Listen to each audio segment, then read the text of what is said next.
Hello दोस्तों, स्वागत है आपका एल्यूरिंग शिक्षा द्वार पर। मैं खालिद मेवाती आपके लिए लेकर आया हूं जामिया बीएड के हिस्ट्री और पॉलिटिकल साइंस के कुछ क्वेश्चंस जो लास्ट ईयर क्वेश्चन पेपर में पूछे गए थे।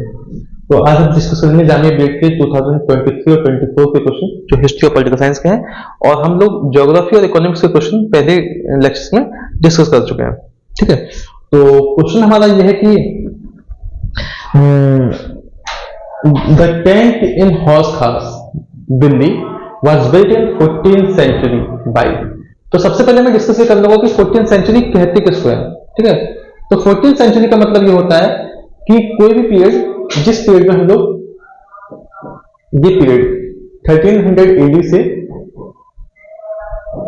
1399 एडी तक ये पीरियड कहलाता है हमारा 14th सेंचुरी का टाइम पीरियड। ठीक है, अब इस 14th सेंचुरी के टाइम पीरियड के अंदर ऐसा कौन सा बादशाह था जिसने हौज खास को बिल्ड किया था। अब इस पीरियड के अंदर मोस्टली दिल्ली सल्तनत के रूलर थे, तो दिल्ली सल्तनत के जो रूलर थे, ऐसा कौन सा रूलर था जिसने हौज खास को बिल्ड किया।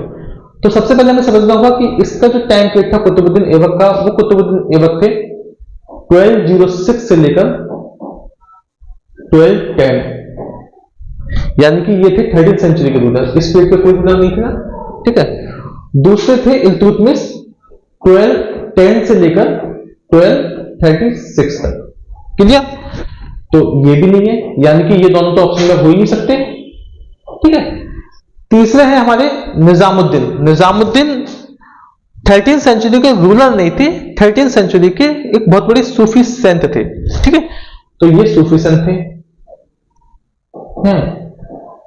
तो ये भी नहीं हुए। तीसरे है सफदरजंग। सफदरजंग जो है वो 18th सेंचुरी के रूलर थे, तो ये भी नहीं हुआ। फिर इसका आंसर क्या है? तो इसका आंसर है सही अलाउद्दीन खिलजी।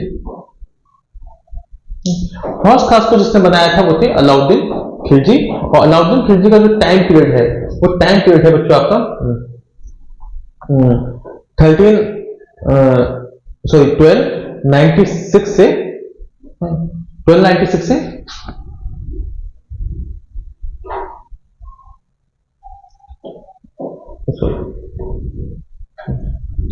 1296 से 1316 तक।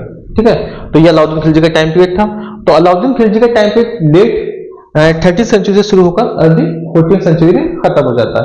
और इसी ने ही हौज खास को दिल्ली के अंदर बिल्ड किया था, और ये ऑप्शन में थे ही नहीं।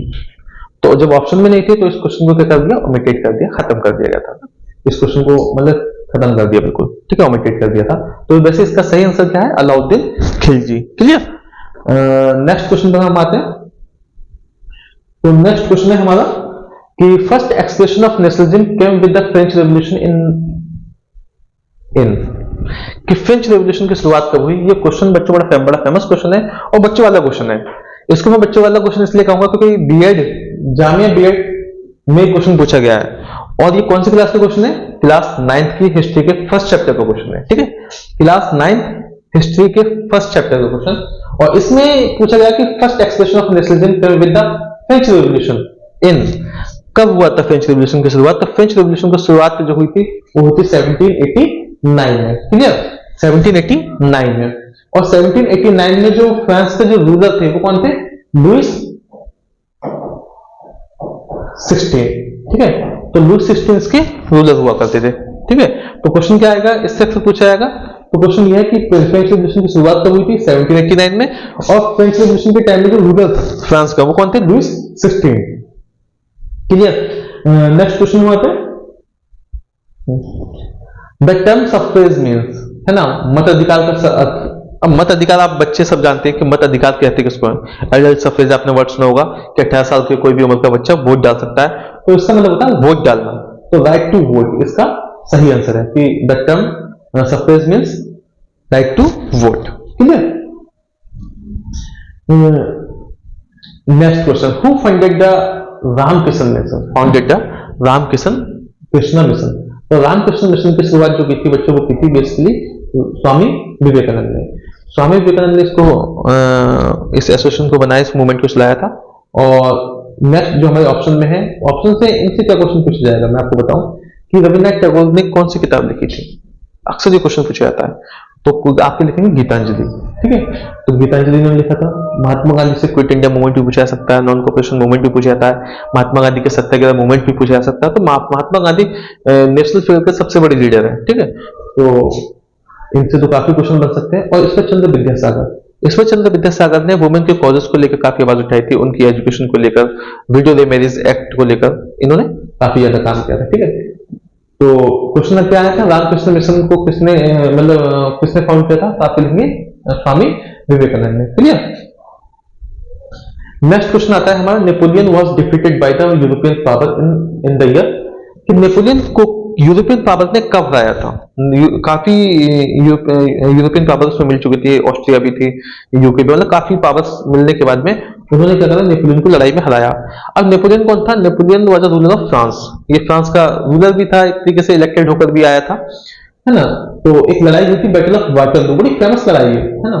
और अक्सर ये क्वेश्चन पूछा जाता है, बैटल ऑफ वाटरलू, और ये कब हुई थी? 1815 में। बड़ा फेमस क्वेश्चन है, अक्सर ये पूछा जाता है, चाहे 11th एंट्रेंस हो जामिया का या एएमयू का, इसमें पूछा जाएगा, या नवोदय विद्यालय का हो, 11th एंट्रेंस में हर जगह ही पूछा जाता है। दूसरा क्वेश्चन आपसे बी एंट्रेंस में भी आता है, बीएल एंट्रेंस में आता है, बड़ा काफी फेमस ये क्वेश्चन है कि बैटल ऑफ वाटरलू कब हुई थी? तो 1815 में हुई थी, और इस लड़ाई में ही नेपोलियन को डेथ हुई थी, ठीक है। नेपोलियन की डेथ इसी में हुई थी, और यहीं पर यूरोपियन पावर ने नेपोलियन को हराया था, यानी कि फ्रांस के अगेंस्ट में लड़ाई हुई थी। तो इससे आप समझ जाइए कि 1815 इसका सही आंसर है। क्लियर।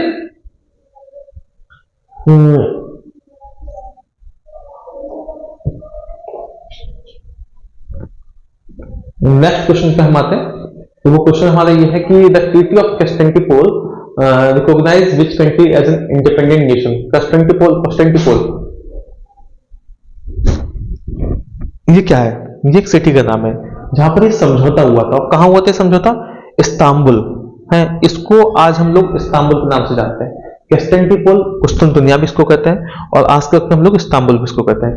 तो टर्की में एक समझौता हुआ था। वो समझौता क्या था कि ट्रीटी मतलब समझौता, यानी कि समझौता कहां हुआ है? इस्तांबुल में। और वो समझौता क्या था कि ऐसी कौन सी कंट्री जो इस ट्रीटी के थ्रू आजाद की गई थी, है, और वो कौन सी कंट्री थी? ग्रीस। क्लियर। आपने ग्रीस के बारे में सुना होगा, एंशिएंट पीरियड के अंदर जो जितने फिलोसफर पैदा हुए मोस्टली सब ग्रीस से ही थे, चाहे प्लेटो हो, एरिस्टोटल हो। तो ग्रीस का अपना एक कल्चर था, और इसको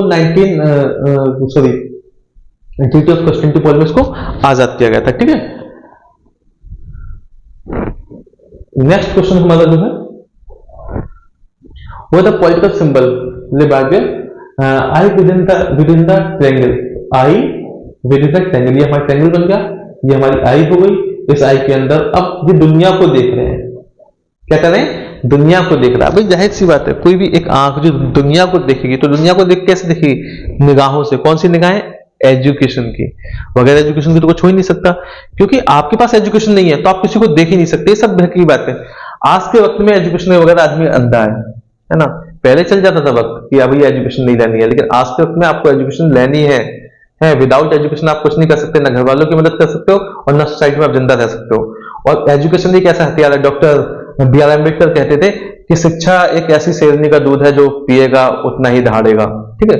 तो ये फ्रेंच रेवोल्यूशन से क्वेश्चन लिया गया है कि एक आई विद इन द ट्रायंगल, कि एक आई जो ट्रायंगल में बंद है, एक आई जो ट्रायंगल जो है उसका सिंबल किसका सिंबल है? वो है नॉलेज का सिंबल। जैसे कि मैंने आपको बताया कि शिक्षा के बगैर कुछ नहीं हो सकता। जो कुछ बदलाव आते हैं सोसाइटी के अंदर वो शिक्षा से आते हैं, ठीक है ना। तो जो भी हमारे अंदर बुराइयां पैदा होती हैं वो शिक्षा से हम लोग खत्म करते हैं। हमें मालूम पड़ता है कि सही क्या है, गलत क्या है, और सही और गलत का फैसला भी हम शिक्षा के बगैर नहीं कर सकते, ठीक है। तो इसका ये क्वेश्चन होगा यूनिटी का मतलब क्या होता है? एकता क्या है? जब तक आप घर में इकट्ठे हैं तब तक आपसे कोई कुछ कहने वाला नहीं है। तो इसका मतलब था कि एक बंडल है वो बंधा हुआ है, ये इसका सिंबल था यूनिटी का। एक बंडल रॉड्स है वो एक बंडल में है, इकट्ठी हुई है, उसको आप तोड़ नहीं सकते। अगर अलग अलग पड़ी होंगी तो इसलिए आप तोड़ देंगे, और अगर एक बंडल में बंधी हुई है तो इसका मतलब आप उसे तोड़ नहीं सकते, यानी कि ये इसका सिंबल है ना। दूसरा क्या था? फ्रीडम क्या है? ब्रोकन चेन्स, है ना। तोड़ देना किसी भी चीज को, मतलब चेन्स टूट गई, यानी कि आपके हाथों से जंजीरें टूट चुकी हैं, अब आप आजाद हो चुके हैं। इटर्निटी का क्या मतलब था कि एक सांप है, वो अपनी पूंछ को खुद काट रहा है, सही है, तो यानी कि जिसकी शुरुआत हुई है उसका एंड भी है, ठीक है ना। तो ये हमारे कुछ सिंबल्स हैं, इससे क्वेश्चन बनाए जाते हैं, पूछे गए हैं काफी बार। ये फ्रेंच एजुकेशन से लिए गए हैं 9th क्लास से। और जैसे मैंने आपको बताया, इसका सही आंसर क्या है, नॉलेज। कि कोई भी वो किसका सिंबल होती है, नॉलेज का, ठीक है। The youth league of Nazi, the youth league of Nazi को कब फाउंडेड किया गया था? यूथ लीग ऑफ नाजी का मतलब क्या था कि हिटलर ने एक ऐसी पार्टी बनाई थी, उस पार्टी के अंदर युवाओं को जोड़ा गया था। यूथ मतलब युवा है, उनको अपने साथ में जोड़ा और उनसे कहा कि भैया हमारे साथ में काम करिए, अपने आइडियाज बताए और जर्मनी में क्या रोल रहेगा उनका, किस तरह से वो काम करेंगे। तो मतलब एक ऐसी पार्टी बनाई जिसमें हिटलर यूथ के नाम से भी उसको युवाओं को जोड़ा गया था। तो ये पार्टी को कब फाउंड किया गया था? तो किया गया था 1922 में। और यही क्वेश्चन हमारे पूछे गए थे जो हिस्ट्री और पॉलिटिकल साइंस से रिलेटेड है 2023 और 24 के अंदर। और मैं मानता हूं कि ये क्वेश्चन आपके लिए बड़ी हेल्पफुल रहे होंगे, उम्मीद करता हूं। ठीक है, थैंक यू।